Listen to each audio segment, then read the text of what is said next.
Greetings and salutations. This is Abdelhadi with The Bitter Truth, where we may not have all the answers, but we're going to ask an awful lot of questions. You can also become a bitter pill or a supporter of the show by visiting thebittertruth.info. That's INFO.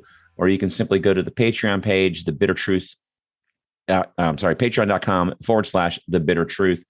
And support the show there. We'd appreciate the help. We have t-shirts and fabulous swag on the main website that you can, purchase for yourself and give away as fabulous holiday gifts. So then that way, if you don't want to subscribe to anything, you can at least support the show that way. My guest today is a 10-year military veteran, resigned from the military after 3 tours in the Middle East. And we'll get into that in more detail. He's also a senior fellow at the Center for International Policy. He's been a Ridenour Prize recipient. He's also running for Senate in the great state of North Carolina.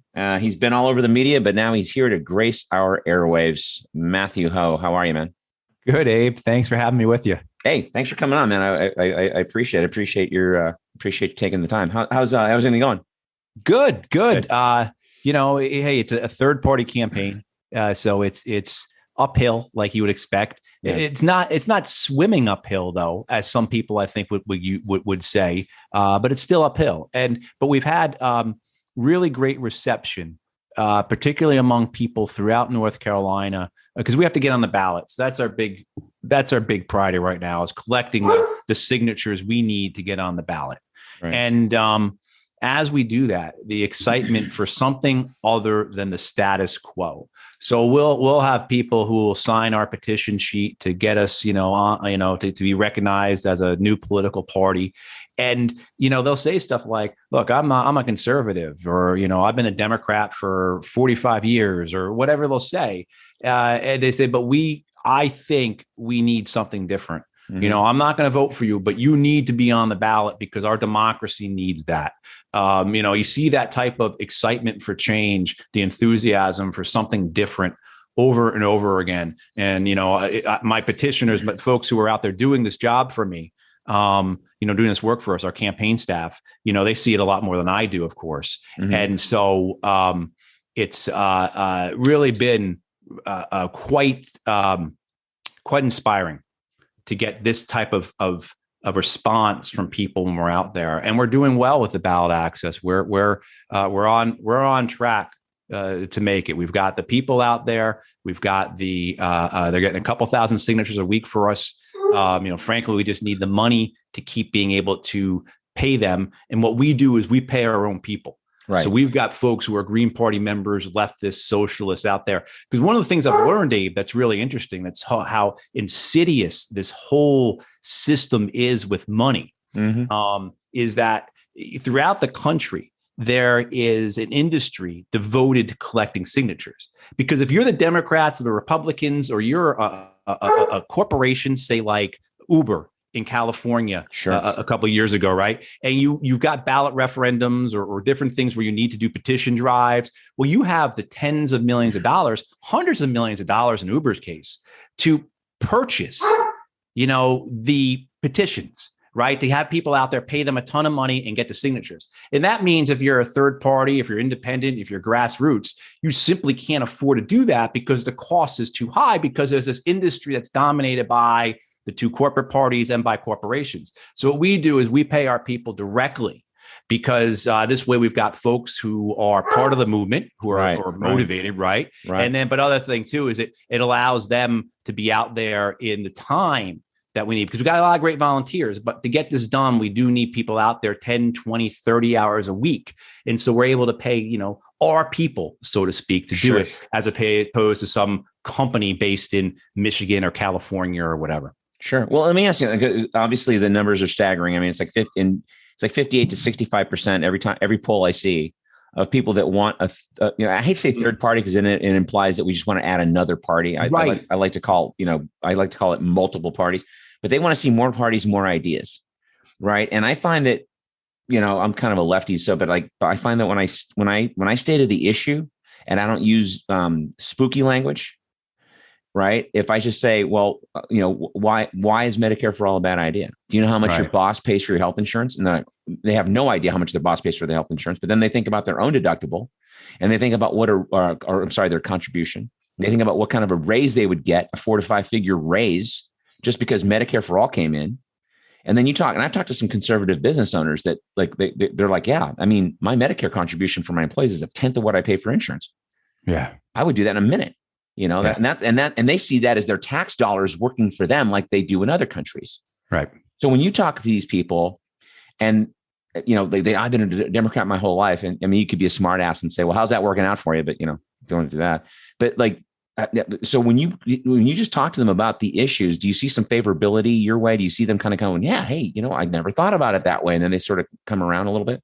Right. As long as the labels aren't there, as long as you're not saying socialist or progressive or even green. That's right. But because if you look at our platform, look at the Green Party platform, you look at the platform for any of the other third parties out there on the left, go to my campaign website, look at our issues page. Everything on there has majority public opinion support. If it's not majority public opinion, then it's plurality public opinion. There's nothing on there that's radical or fringe. The only people who consider it radical or fringe are, basically corporations that are going to be hurt. The Aetnas, the Insignas, the major healthcare insurance companies that will lose out. Lose their buckets of cash, basically, if we have Medicare for all. And so we do, when you talk about these specific issues, people are on board with us. So that's a challenge for us is how do you get over that hurdle, though, of the labeling? Right. Because as soon as they hear socialist, or as soon as they hear progressive, or as soon as they hear liberal or anything like that, it comes up. As soon as you hear green, green, you're the reason why we had the Iraq War because of George Bush, Ralph Nader and Bush. And I mean, you get all that just, there's real social psychological reasons for that. And that type of labeling is very effective. Sure. Particularly since we have a political system that really is an identity-based political system of red versus blue, right? So the idea that you have something other than red or blue is really difficult to countenance, particularly when the media is so focused on A or B. Oh my God, there's a C, let alone, as you said, a D, E, F, and G, because I don't like third party either. And the idea we need a third party, I think, is wrong. We need multi-parties. We need many parties, and so, but no, we get met with that, and we go to certain events to do our petitioning. We were at one this weekend for May Day. We were at one the weekend before, a hemp fest, and so issues such as workers' rights, an economic bill of rights, or at the hemp fest, ending the war on drugs. The response that we get from the people there, because they know they're not going to get it anywhere else. And on those specific issues, we see a great opportunity, to build this political party, to give an option to, voters on the ballot for something they're not going to have. Because if I'm not on the ballot, if this campaign's not on the ballot in November, these things don't exist. These things don't exist. We'll have a libertarian candidate on the ballot, and Shannon's pretty good, named Shannon Bray. He's pretty good on some issues like libertarians are, but on a lot, they're not. Even on issues that we agree on, ending the war on drugs, they're not going to transition the criminal prison police state that we have because of the war on drugs into a public health system. That's they're just going to, they're delegalized, which is fantastic. Great first step, but doing that necessary second step of, okay, all this money that has gone to the prison complex, to the DEA, to sheriff's departments that now needs to go for treatment and healthcare, they're not into that, So even on the things that we agree with libertarians on, we do have very substantial differences. Well, and that's the problem with libertarians too, though. They're a bunch of ex-Republicans, right? So it's not all of them. I mean, there's some libertarians here, or ex-liberals that just, want to smoke pot and pay less taxes. So, I agree with that. But I mean, this is the thing I tell people all the time, because you have people that will view you guys with disdain, or the libertarians with disdain, and they'll get really snarky about it. And I'm like, you know what? When you organize like in a union, right? You don't walk in and say, hey, who's the libertarian gun nut? Okay, you're out. Okay, who's the green guy? Okay, you're fucking out because of the Iraq War. Fuck you and Ralph Nader. Then you're down to this like Pareto principle with the 80-20 rule. Now you're not, if you keep firing the 80%, then you don't have anything left. Right. So when people, continually like throw that crap at you, I could find 5 things that the libs and the greens and the socialists and the CPUSA would agree on. Get that going, right? Like you said, decriminalizing drugs, make it completely legal like they do in Portugal. Right. That first, agree on that, fight for that. And then, get in the mud and wrestle about where the money goes. You know what I mean? Yeah. That's what I've been saying for years, because most of my background in the last 10, 12 years has been anti-war. So a lot of work with the libertarians. And that's what I've been saying for a long time. Look, we end these wars, particularly say when the Afghan war at its height or the Iraq war was at its height, we were spending $100 billion, $120 billion a year on each of those wars directly. As we know, we spent $14 trillion on wars in the Pentagon in the last 20 years, 14 trillion. That was always my thing with the libertarians, is that, just as you said, man, okay, let's end these wars, and then we can fight about what we're going to do with these trillions of dollars. You guys want to just give it back to the people. We say invest it in our country, provide services. Well, then we can have a real debate about it. But you're absolutely right, Abe. The first thing to do is, whether it's the war on drugs, whether it's the war overseas, the crime against humanity that's happening at the border, we need to end those things because the harm that's coming from them is just, I don't think if you that was my experience at the Hemp Fest, a week or two ago, and that's been my experience as well, because the war on drugs is just very personal for me. I know people who've died from overdose and their families, and that was the experience at the Hemp Fest. It's not this idea that I want to end the war on drugs because I want to get high in a park. I mean, there's some people like that, but most of the people who we spoke to who come to us about that issue are because of their experiences. My son got addicted because he had an operation. They put him on Oxy, and then, on and on and on. And he almost died. He spent 12 months in prison. I mean, like that kind of stuff. You hear these stories, and these are mothers and fathers who are crying when they're telling you these things. And it happens not once in a day. You're at something like that, you hear that over and over and over again. That's right. So, and that can be replicated then for anything else, for housing, jobs, healthcare, whatever the issues that are causing, working families particularly to suffer. Right. Well, and I want to kind of, a question just kind of hit me because, excuse me, I don't know if you know who Miko Palet is. He's been on the show. Yeah. I was in Israel. I was in Palestine and Israel. Okay. Yeah. Oh, okay. You know what? He tried talking me into going there, and I'm half Palestinian. Okay. And I was back there about 35 years ago. How old am I? And I was there for the first Intifada. And, and my name is not Matthew Ho or Miko Palet. So I'm kind of going, you know what, man, I don't want to go. And he's like, no, it'll be great to reconnect. No. I'm not going to see my family. I'm not going to go back there. I'm not going to go back to the village where they're from. I did that before. It was cool. But the Israelis, and it's worse now than it was when I was there in 88. When I was there in 88, it was romper room comparatively. I mean, before, the Israelis were actually guarding the dome of the mosque. They were guarding it to make sure that wacko Israelis didn't go in and try to blow the place up. Now they're letting people in and breaking windows. Yeah. Well, and beating worshipers. Yeah, dude. First of all, yeah. I saw that firsthand, man. When I was in Jerusalem, man, they stopped me all the time, took my shoes from me. My cousins, you're on the wrong end of an M16. So I started getting kind of bitter because I'm like 23, big mouth. I go, hey, man, that's my gun. I paid for that. I started getting all mad. Right. My cousins, dude, shut the fuck up. They're going to put you in prison. I'm an American. I don't give a fuck that you're American. They're going to put you in prison. But I ask all this because Nico's been on the show before. And one of the things we talked about was he and I are about the same age. And when he had his come to Jesus, no pun intended, was during the 82 Sabra and Shatila massacre. Right. And that's when he consciously decided that this was a scam, that something's wrong. He started digging, and now he's where he is now, philosophically and politically. But he had that big moment where he realized this isn't a drill. We're going to go kill people. Right. Yeah. That was you're referring to, that was the airstrikes on the refugee camp in Lebanon. Yeah. Is that what you're referring to? Yeah. They teamed up with the Christian militia, Lebanese Christian militia, which is kind of an ironic term. But so, he had that, literally in the desert, almost like Saul going to Damascus. Right. And so, but you resigned as a protest after 3 tours in 10 years, and you were in the Marines, right? Yeah, I was. Yeah. So what was your come to Jesus? If you want to talk about it, if not, we'll move on to the next thing. No, I'm happy to talk about it. First of all, Eid Mubarak. I'm not sure if you observe or not, but today is Eid, so Eid Mubarak. I don't observe. I'm a total atheist prick. So, but go ahead.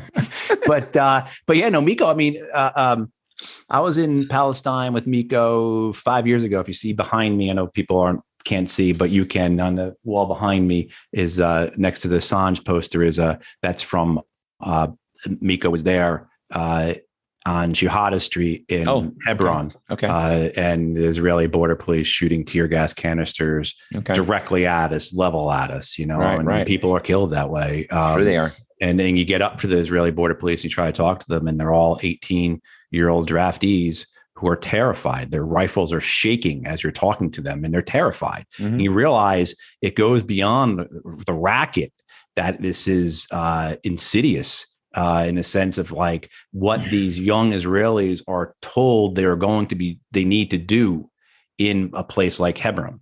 Or in a place, like in a sense that if you're not there, the barbarians are going to come and kill us and kill your family. I mean, that's literally what they're scared to death to talk to you because that's what they expect. Mm-hmm. And then they have these moments. And that's what we were there as member of Veterans for Peace, was to try and talk to the Israeli army, the Israeli border police, their security services, particularly those of us who have been in Iraq and Afghanistan, to say, look, it's not worth it. This is whatever they told you, as you are seeing, they lied. And what you are doing here will cause a moral tear, there will be a moral injury that you are going to bear from enabling and assisting this occupation that you will live with forever. And the Israeli army does have severe issues with moral injury and with suicide within its veterans. Wow. They do. They don't talk about it much, but you talk to the Israeli veterans and they say it's as bad as we have in the American military and American veteran community. Wow. And a lot of it comes from you taking part in something that's unjust. You're taking part. I mean, when I was in Israel, in Palestine and in Israel, but like in Palestine, I had real problems seeing what I was seeing, what the Israelis were doing, because it was so reminiscent to me of what we were doing in our occupations in Iraq and Afghanistan. Mm-hmm. And so for me, after it's a long explanation about my turning against the wars and against militarism, but a lot of it I always knew was wrong, but I had two parts to me, and one that kept making excuses or lying or having career ambitions or whatever. Sure. And every time I went to Iraq, there was a different excuse or a different lie for it. One of them was that I could be a moral actor in a moral circumstance like the Iraq War, which is a complete fabrication. You can't be. Whatever moral agency you think you have is going to be completely overtaken and controlled by something like a war. And so you will be an immoral actor, regardless of who you think you are. But then next time I went, it was like, well, I can keep my guys around me alive. I'm a better officer than were our other guys, and I can bring my kids home. And so you make these excuses and lies and on and on and on. So by the time I got to the Afghan war, I was morally and intellectually broken. And this was 2009. I was there on the State Department team. I was a foreign service officer. I was under the impression that we are somehow going to negotiate with the Afghan Taliban, just as we had negotiated with the Sunni insurgency in Iraq. And that turned out not to be the case. The Afghan war was no fundamentally different than the Iraq war. The Obama administration was no fundamentally different than the Bush administration. That's right. And so after being there for 5 months or so and witnessing the escalation of the war in 2009, knowing where it was going to go, the futility of it, the counterproductive reality of what was going to occur by us sending tens of thousands of more troops into that war and escalating it. And of course, the immorality of it. Yeah, that was I couldn't bear it any longer. And so I resigned in protest. And here we are 12 years later talking about it. How was the adjustment coming out of that? I mean, that's for you. It was hard. Yeah, it was hard. It was I still deal with it. You still, and there's some really great psychological work done on groupthink, and I now can't remember the name of the couple of famous studies that basically groupthink is a form of evolution, social evolution, right? Our brains are have adjusted over hundreds of thousands of years to make sure that we are included at the campfire. Like if you're not at the campfire, you're in the woods with the wolves.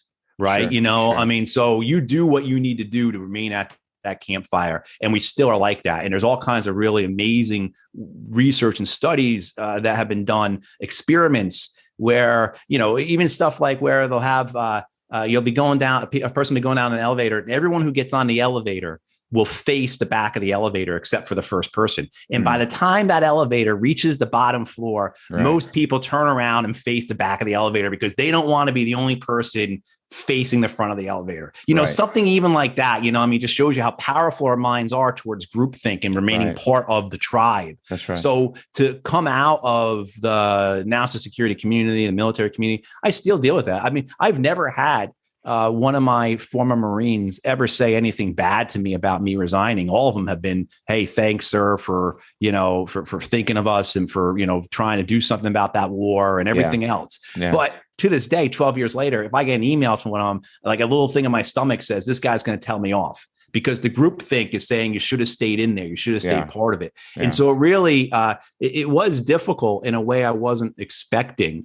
But it was also too, but the benefits for my conscience and everything else far outweigh any of that.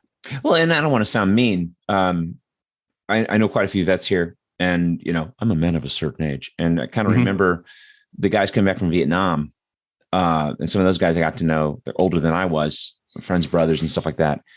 It was a different culture then, and they didn't talk about it like at all, right? And so.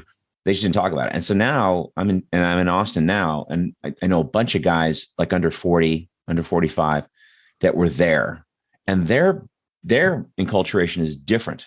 And the joke I like to make is, you want to make a guy a lefty, shoot at him and kill his friends. And he'll be a lefty.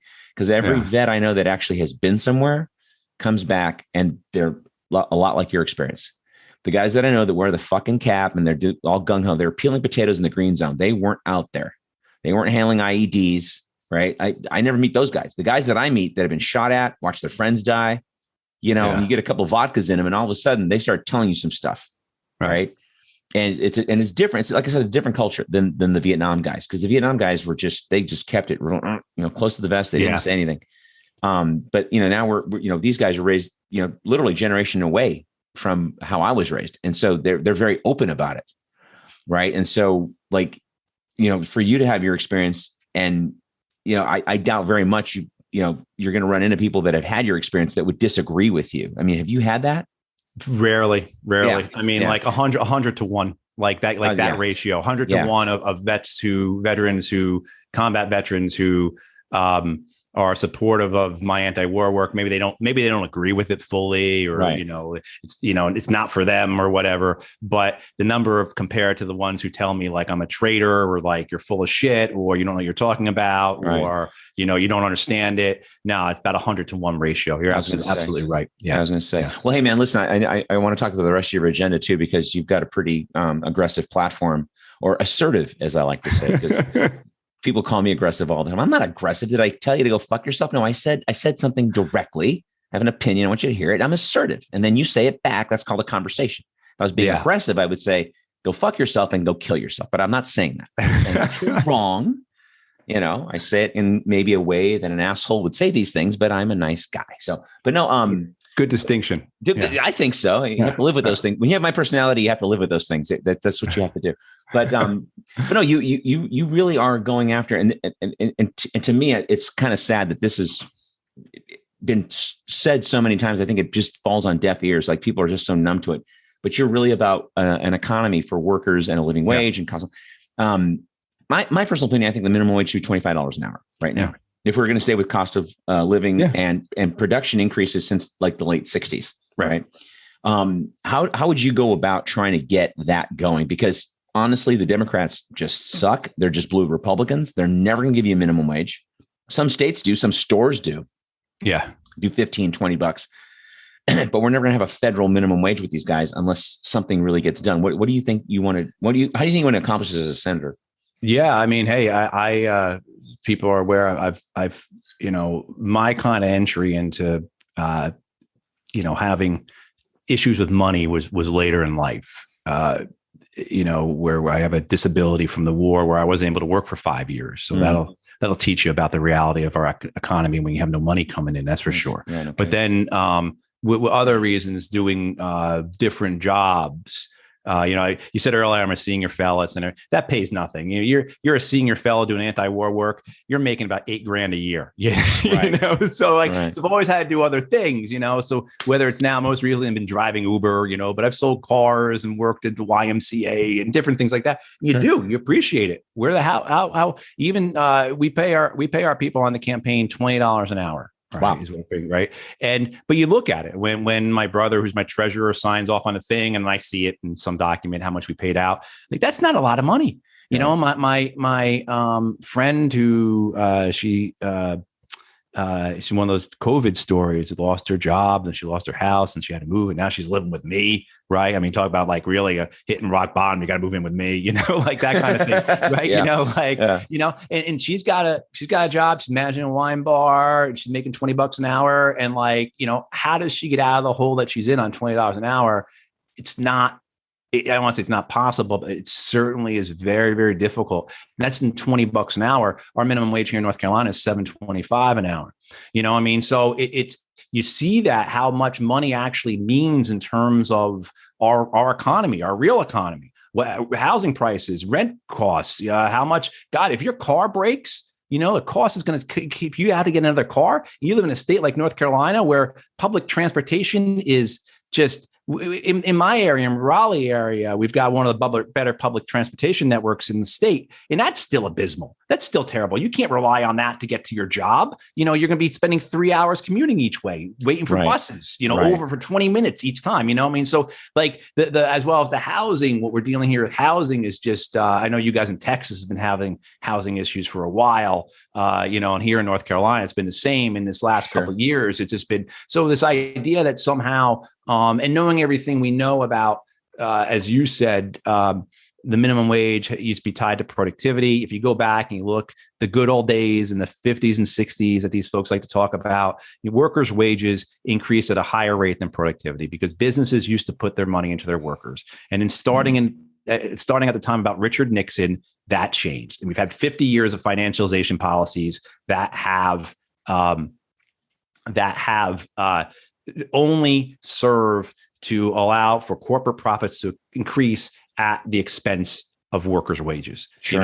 Just rather than that money going to workers, they're going back into corporate overhead, going into the stock market, going into the banks, going into purchasing, right? Ship all our manufacturing overseas and then purchase that manufacturing overseas, right? That's been the history of the last 40, 50 years, kind of why do we not have manufacturing in this country anymore? Well, we got rid of the gold standard, we went to the dollar, dollar reserve currency, our dollar strengthened, which means we could buy stuff over there. It made it better to produce things over there. I mean, the whole thing is just so crooked in a sense of how it was designed and how it affected workers. And now you have this circumstance where people cannot afford healthcare, housing, education.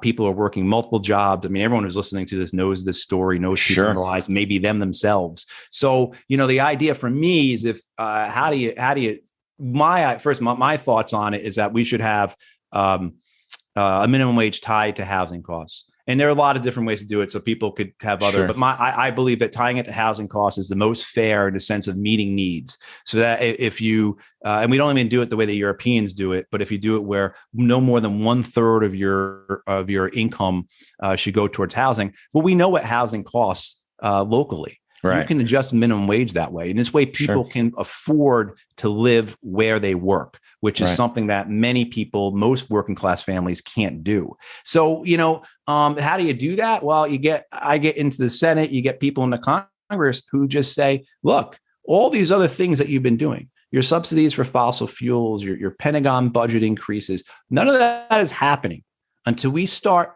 to take on and, the injustice that has occurred the last 50 years towards working families, that we're going to reverse that.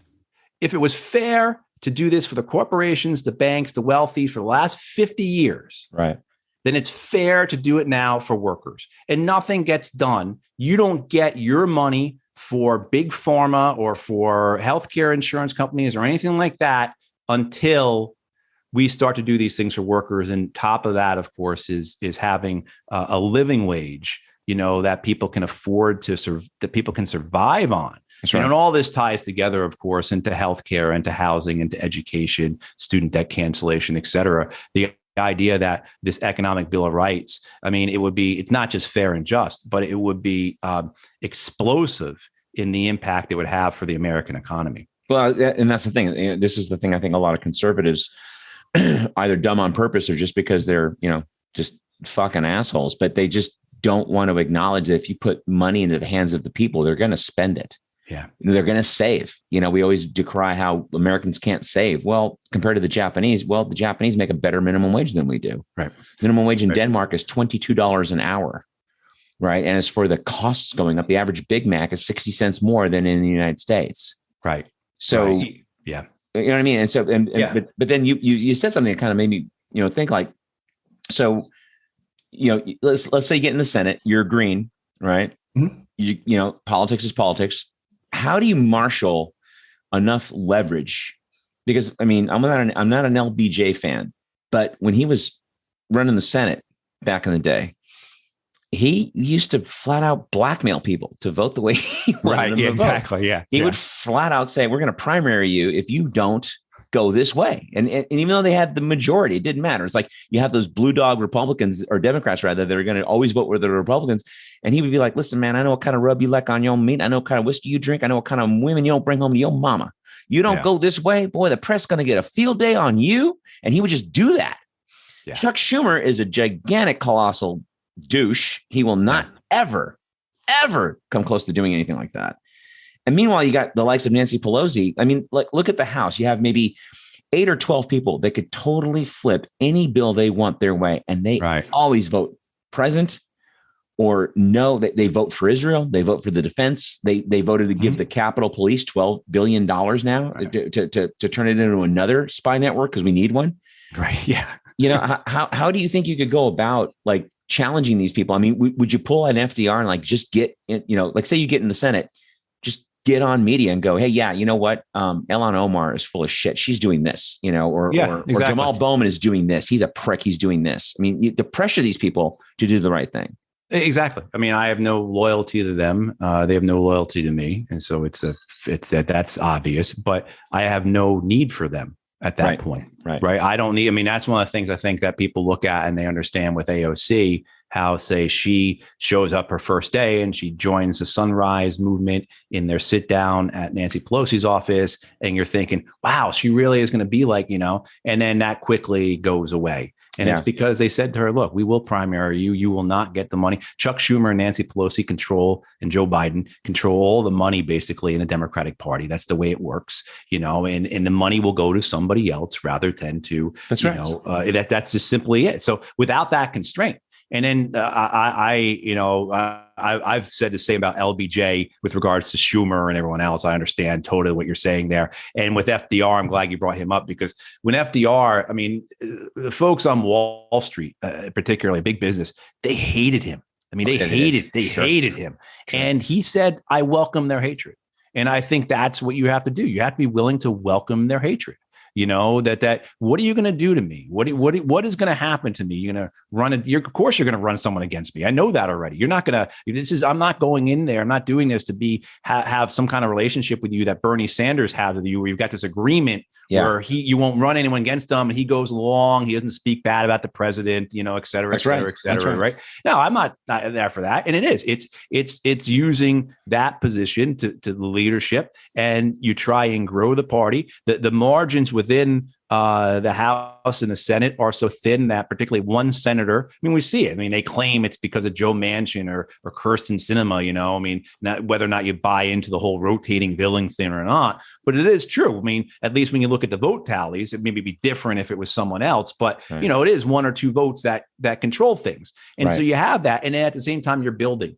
And so that if you've got one green in there, well, 2 years later, maybe you got another green or a few greens in the House, right? And you're building. And then at this point, you've made the point that maybe now you're starting to attract some of these other people who are in the Democratic Party who keep hedging, and I understand it, why they do hedge, because they want they don't see a third party, if you will, that term, independent or whatever, as a viable way to run. They just don't believe the money's there. They don't believe the organization's there. They don't believe the media access is going to be there, the ground game, et cetera, et cetera, et cetera. You can understand that, but you build that, and then you get somebody, just for example, say Anina Turner, who finally says, I've had enough. We have here in North Carolina a woman named Erica Smith, who honestly, if she was running as a Democratic Senate candidate, I would have a hard time, because her platform is more or less the same as mine. Right. She shouldn't be in the Democratic Party, because there's no way. And what happens is they moved her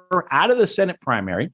Sherry Beasley is the presumptive Democratic nominee, and for the Democrats for the U.S. Senate in North Carolina, and she is very much a Biden style Democrat. So they moved the progressive out. And they said, okay, you're going to run in House District 1, where C.K. Butterfield is retiring. Right. What happens is a conservative Democrat, a pro-life Democrat, also runs. Who did Butterfield just endorse? The pro-life Democrat.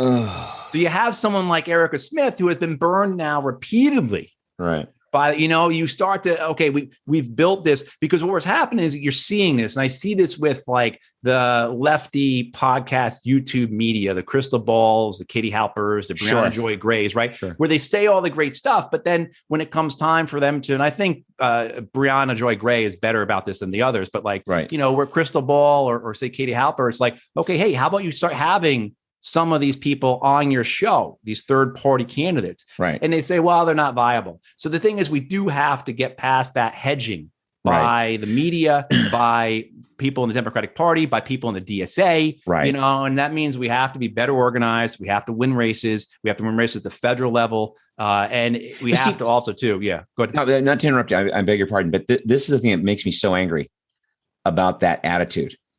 Because the thing I said this the last, I don't know how many cycles I've been voting independent, libertarian / green since like 1988, with a couple of exceptions. Mm-hmm. And locally, I'll pretty much go with whoever's on the ballot that I know. Right. Yeah. But like with Congress and all that, it's like, I never vote major party. Never. And like Lloyd Doggett is my guy out here. He's a prick.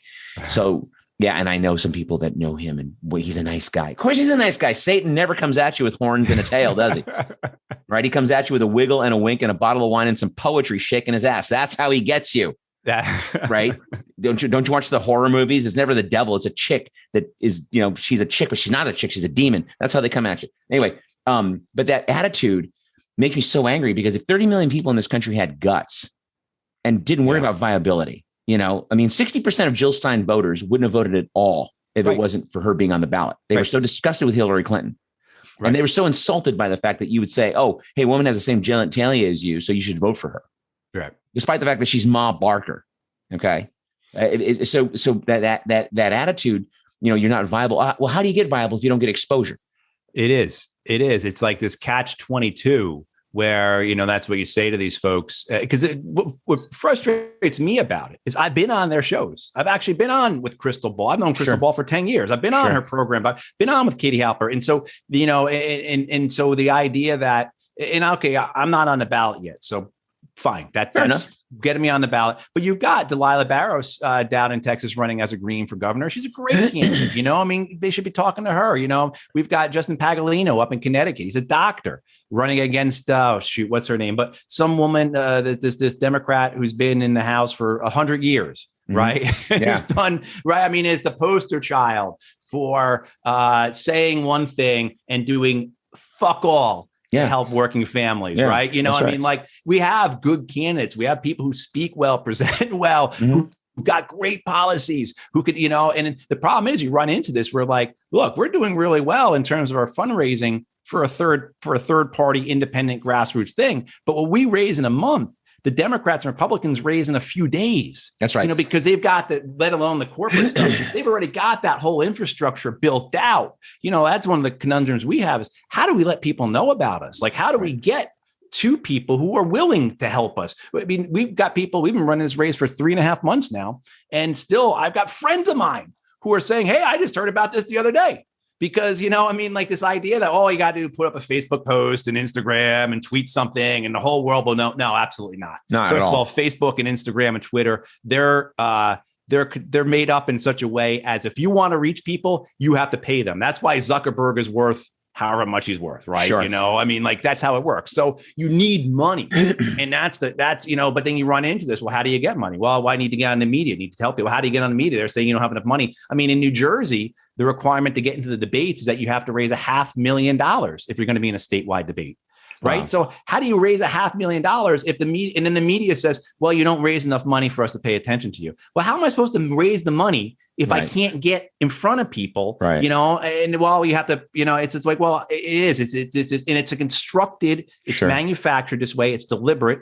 It's like I was saying earlier about the ballot access. This is not something that organically happened. This is not the mythical free market of politics. No, this is, there's never been a free market, by the way.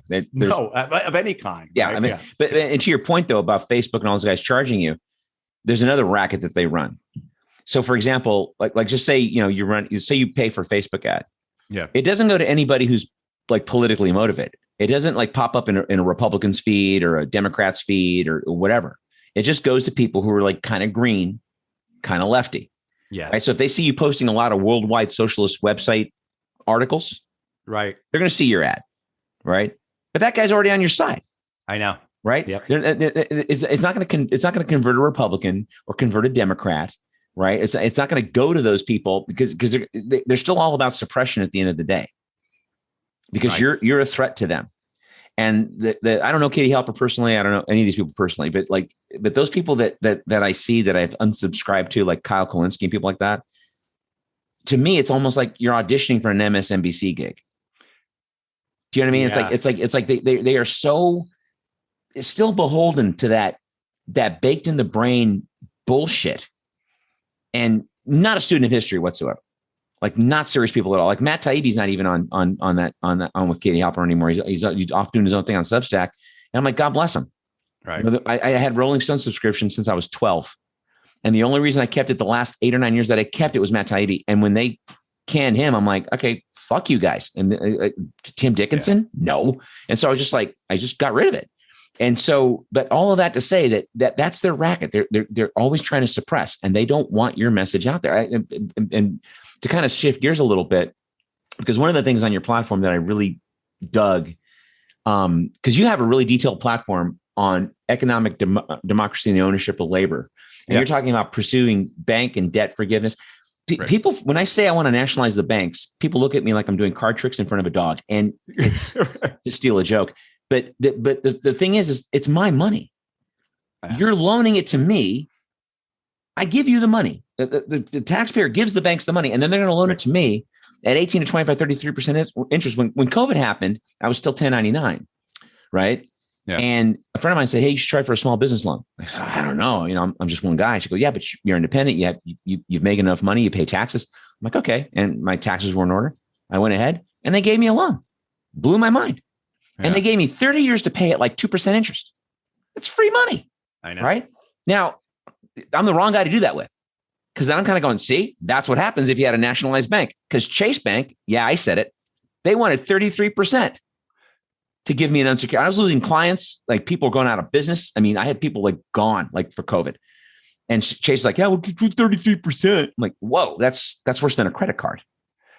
I just had a friend, their HVAC blower went out, a couple other things went out in their furnace, and you know, of course, coldest day of the year, because that's when the furnace is working hard. Sure. Of course, it's coldest day of the year. So, but anyway, yeah, I mean, whatever it came out to, and then, I don't have the cash for that. And so the company said, well, we can do this thing through Wells Fargo, 28%, 28%.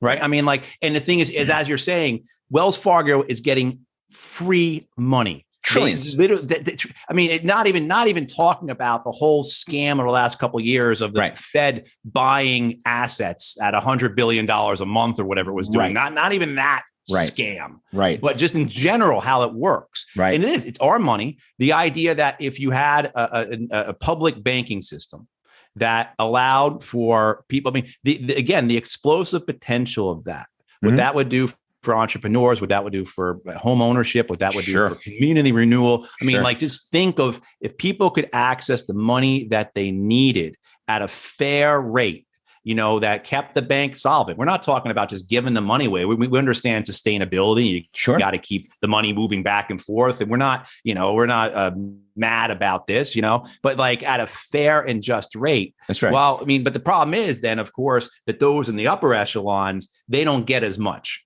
And that's what it really comes down to, is that they don't get as much under a fair system. And that's why they don't want a fair system. But a public banking system, and that ties into all kinds of other things. Imagine if you did not have to worry about healthcare other than a 4% tax on your income for healthcare for you and your family. Imagine that. And then imagine if you didn't have to worry about your children going to college or trade school, or vocational school, or whatever it is, because it would be taken care of. Right. And, you didn't have those shackles on you. That's right. And now you're able to open that guitar store that you always wanted to open, or whatever, rather than work at IBM or McDonald's or wherever you're working, you're spending your days at. You now have the freedom to pursue that.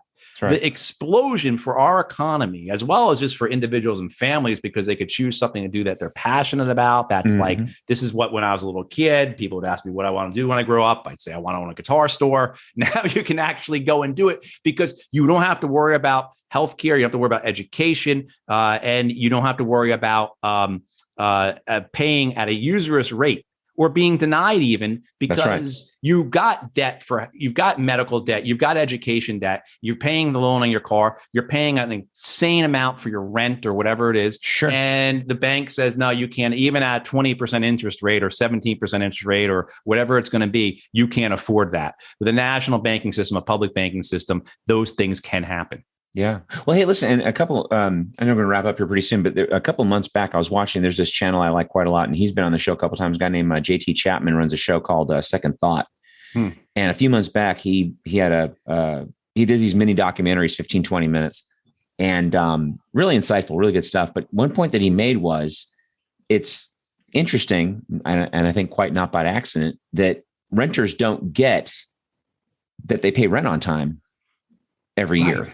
On their credit score. Shouldn't that count for something? Right. That's like with a lot of people that rent, that's a majority of their income or the biggest bill they have. Right. And yet they make it every month without fail. They don't have any evictions, but that doesn't count toward buying a house. Like, it doesn't count toward their credit score. Most people would have an 800 credit score if you counted the renters. Is there some way to get that? I don't know the legality of that. Is there some way to get that in there, do you think?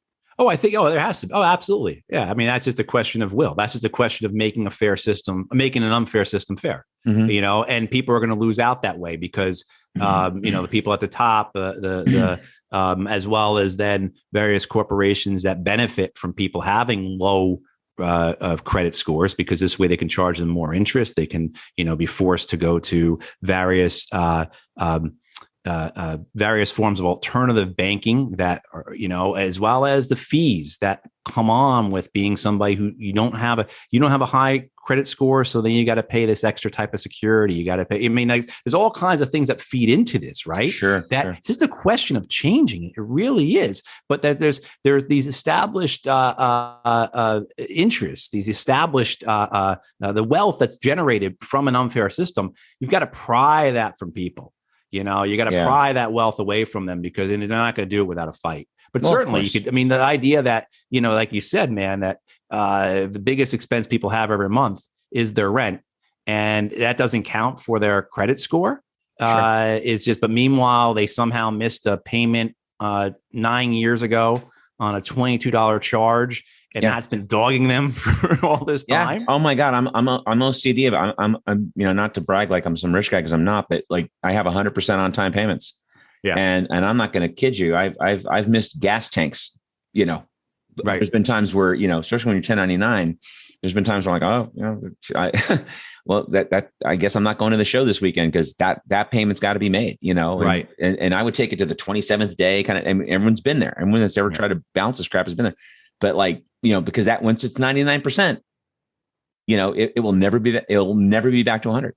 Right. Yeah. And it's a total racket, and I resent it. But at the same time, I'm like, that's what I got to do. Right. Oh, and people are victims of circumstances. I had a friend of mine, and going back years now, but like, moved out of college and like one guy didn't pay the bill or whatever happened. And like, it was in his name. And then he couldn't get a credit card for years because of a phone bill that his friend didn't mail a check in for. I mean, like, it's such an out of whack, out of balance system. And it affects tens of millions of people. That's right. Because it is so unfair and unjust that, you could be doing everything right. And literally, a lot of people know this, something out of your control can bring that down. And now you can't afford a new car. You can't afford a used car. You can't afford, you're not going to be able to get the interest rate you're now going to have to pay your mortgage rate is too much. That's I mean, like on and on and on. Yeah, it is.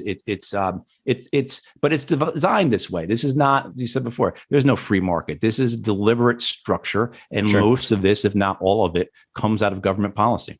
Right. And a government policy. I was having a text debate this weekend because I went to go see The Cult last night and that was a great show. So I didn't really do much this weekend except for, getting ready to drive to San Antonio. But having this little text debate this weekend with a friend of mine. And, he kept going on about, well, what you're saying is then you don't trust the government unless they do what you want. I said, no, we don't have a government that does what I want. That's right. We have a government that does what the corporations want. During the playoffs, during football season, during the playoffs, I was at a thing. I got a friend of mine who's kind of conservative, but he's not like an idiot. And meaning he doesn't just rant off and call people names, and he discusses things. Yeah. But at one point he said, well, what does government do right? I go, why don't you answer the easier question? What does government actually control that's not already privatized? We've made a commodity out of everything. I went to college for free. My school, Cal Poly Pomona in California, was $100 a quarter when I graduated in 1987. My friend's kid graduated there 3 years ago. He was paying $7,500 a quarter. Jeez. Same school. A quarter, not a semester. A quarter. No, a quarter. So that's 3 times a year, right? 4 times if you go in the summer. Yeah. So it's like it. So yeah. So and that's a state school, by the way. That's not a private school. My brother has a daughter. He's an MD. He can afford it. He's got a daughter who goes to school back east. I won't say where. And I know for a fact he's paying upwards of $70,000 a year. Oh yeah. And if she couldn't afford it, if she didn't have my brother, she would have to take that out in student loans and come out of college with $300,000 in student loan debt. Right. Right. So you're saddling a 22-year-old person. That's why that pisses me off with these boomers when they sit there and they say, well, I went to school. Yeah. You went to school for $300 a semester at UT. Right.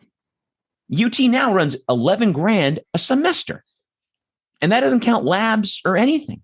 Oh, and all the fees, all the extra expenses. I mean, that's the way we've got an issue here in North Carolina. I'm sure you have it there with corporations, institutional investors, purchasing homes. Yeah. And, and they say in their documents, in their financial reporting every year, they say that they expect to make more money this year through fines and fees, not through rent, but through fines and fees. And you see that over and over again. I mean, that's whether it's schools, you have, I get my healthcare through the Veterans Administration. One thing we've seen with both Democrats and Republicans with the VA is a willingness to under-resource it in order to make the case for privatization. And we see this across the board in government, right? We're like, okay, let's cut back on on taking care of the roads. And then people hit these potholes and they say, what is my tax dollar going to? And then you say, well, a better way to do it is to bring in a corporation, privatize it because government can't do it.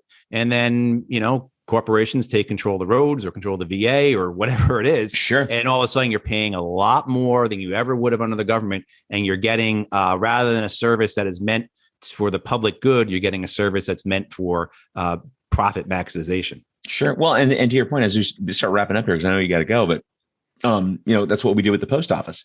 Yeah, right. Exactly. We made them fund a pension for people who aren't even born yet. Right. To the tune of like $75 billion. Right. And then we wonder why they don't have any money. And it's like, well, because we didn't do that with defense, right? We didn't do that with the Department of anything. Nothing. Anything. Not the military, not defense, nothing. Not the Park Service. Nobody. Nobody. And we did it with them. So when people say, well, government doesn't work. Well, like you said, they purposefully under-resource. It's like with education.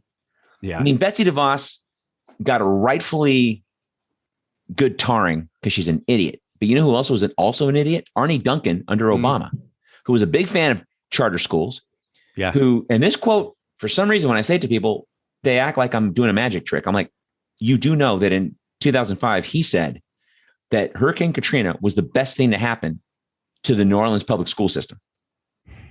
So that way they could, quote, start over and do it again and install charter schools. Right. And you're going, that was Obama's guy. Went right under the radar. Meanwhile, Betsy DeVos is getting tarred and feathered because she said something about people need guns because of the bears coming to class or whatever the fuck that was. That's it's right. just, Yeah.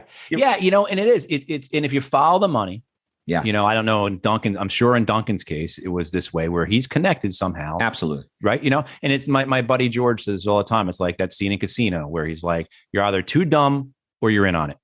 And I don't think these people are too dumb. That's and, right. You look at, say the post office. I remember, the architects of that requirement to fund pensions out 75 years or whatever it was, they were the biggest recipients of money from UPS and FedEx in the Congress. It's not even being hidden. It's an open secret, so to speak, right? That this is how it works. There's legalized bribery. That's or right. It's a protection racket, whichever way you want to look at it. In That's the sense right. that, these members of Congress said, look, if you don't give us the money, then we are going to fully fund the post office and you guys will be out of business. I think it meets both ways. They shake That's hands right. on a deal, So, but no, sure. It's a complete racket and normal, everyday working people are the ones who pay for it. Sure.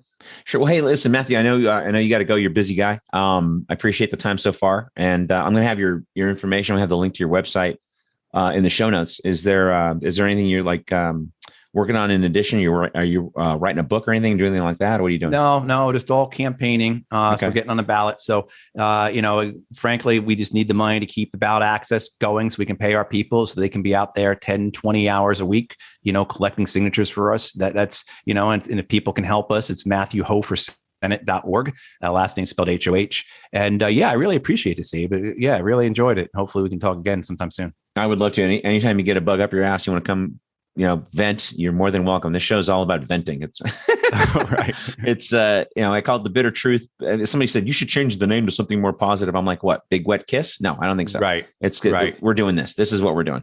But, the point is to ask the questions. I might not have all the answers. You may not have all the answers, but to at least have a discussion about it. And that's right. And also to raise the reality of what people are experiencing. We may not have the right answers. Maybe our conversation about public banking, maybe we're incorrect. I don't know. Maybe we are. Yeah. It seems to me like that's the right answer to you as well. A lot of other people. Sure. But what we do know is that people are carrying crushing loads of debt that have intergenerational effects on families, that are crippling neighborhoods and communities, and we're living in the most unequal country economically since the time of the pharaohs or something. That's not hyperbole. I think that's someone did a study where you got to go back to ancient Egypt, to ancient Egypt to find something as unequal as this is economically. This and I've heard that, and I've heard since the Gilded Age. The Gilded Age is probably more.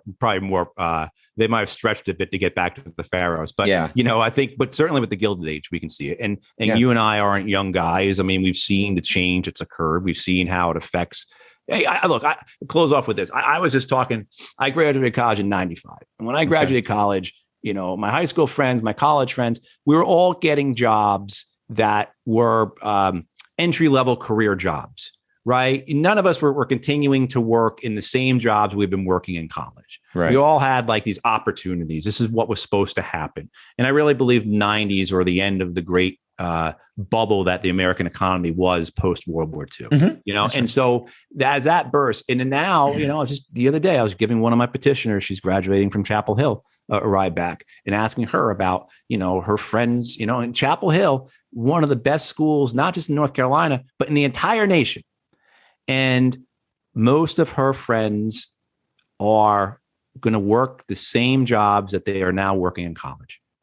Right. And they're graduating from one of the best universities in the country. Wow. This has been a way for, this is the reality that people are living in and going into. Sure. So, and that's deliberate. That's the consequences of choices our government has made. And we need to change that.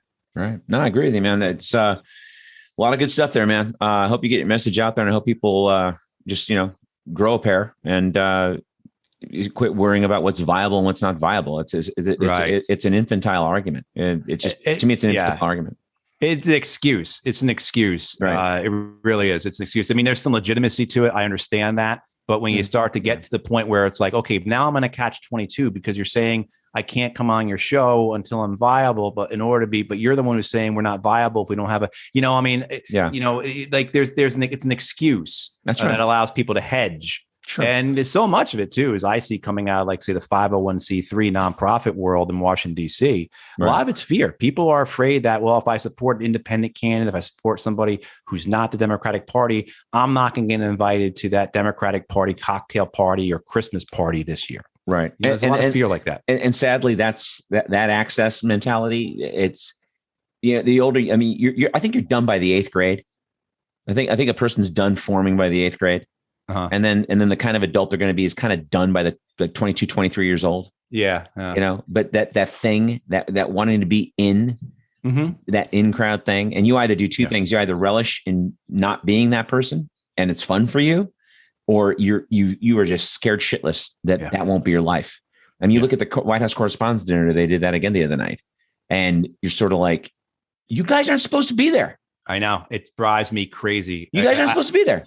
I remember having distress about it because as I started to work with journalists and get to know them, and particularly around 2011, 2012, 2013, particularly independent journalists, alternative media journalists, and then seeing them getting invited to the White House Correspondents' Dinner and going and being giddy about it. Yeah. And it was distressing because you're not supposed to be there. Right. And if you are there, you're supposed to be as in some form of adversarial role. You're a journalist. You're not their friend. Not their friend. And these people, let's just face it, it's not Cy Hirsch anymore. No, it's not Chris Hedges. It's just not these people. Those are not those people. Matt Taibbi, it's not those people. No. And some people go, well, those platforms, they're a business. They can do whatever they want to do. Well, what they do is they suppress people like Chris Hedges and Matt Taibbi and Cy Hirsch and Cornel West, and they bury them. And, you sit and, some people go, well, I like people with letters behind their names. Oh, yeah. Okay. Well, fucking A. Cornel West is a PhD. So go fuck yourself. Right. It's just that kind of thing. But listen, Matt, I'll let you go do your thing. Folks, my guest has been Matthew Ho. He's running for U.S. Senate in North Carolina. I'm going to have his information in the show notes, and please support his campaign and, seriously consider who you're voting for. Don't just do what you're told. I mean, I'm not trying to preach at you, but just don't do what you're told or what you think you should do or worrying about who's going to win. Vote your conscience. If 30 million people every cycle, even in the midterms this fall, voted their conscience, you'd see a serious change. That's in my opinion, but 30 million people can affect a lot of change. And people go, how? Well, it would scare the crap out of the Republicans and the Democrats for one. Because if 30 million people went 15 million for the Libertarians and 15 million for the Greens, that's a ton of votes. Right. And it just, anyway. But guys, as always, you can support the show, thebittertruth.info. And if this stuff makes you uncomfortable, it's supposed to. Sleep tight.